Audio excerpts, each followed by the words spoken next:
চাকরি যায়নি? কেন যায়নি? কারণ বুদ্ধদেব ভট্টাচার্য, জ্যোতি বসুরা সাদা খাতার মাস্টার বানায়নি, আর মমতা ব্যানার্জি এসে কি করলো? সাদা খাতার মাস্টার বানালো। ফলে বিকাশ ভট্টাচার্য, বিদ্যাস্বামীরা গিয়ে আদালতে গিয়ে বাতিল করে এলেন। আর যে যোগ্য, যে অবৈধ, আদালত বললো তাদের তালিকা দাও। এমন অযোগ্য সরকার, কে বৈধ তার তালিকা পর্যন্ত দিতে পারলো না। ফলে আপনার ছেলেটি যে মেধাবী, যে মেধার ভিত্তিতে চাকরি পেল, তার চাকরিটাও চলে গেল। তার কারণ সরকারটা অযোগ্য।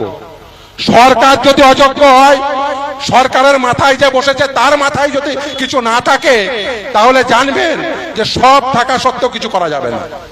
এক্স্যাক্টলি মমতা ব্যানার্জির আমলে সেটাই হয়েছে। কারণ সরকারের মাথায় যে বসে আছে তার মাথায় কিছু নেই, তার মাথায় শুধু একটাই ধান্দা আছে, কি করে দিল্লিতে ওই ফেস টাইমে কল করে কি করে জেল থেকে বাঁচবো, আর কি করে কালীঘাটের ওই রাস্তাগুলোর উপরে প্রপার্টি বাড়াবো। ওই এক ধান্দায় যদি সরকার চালান, তাহলে যা হওয়ার তাই হবে।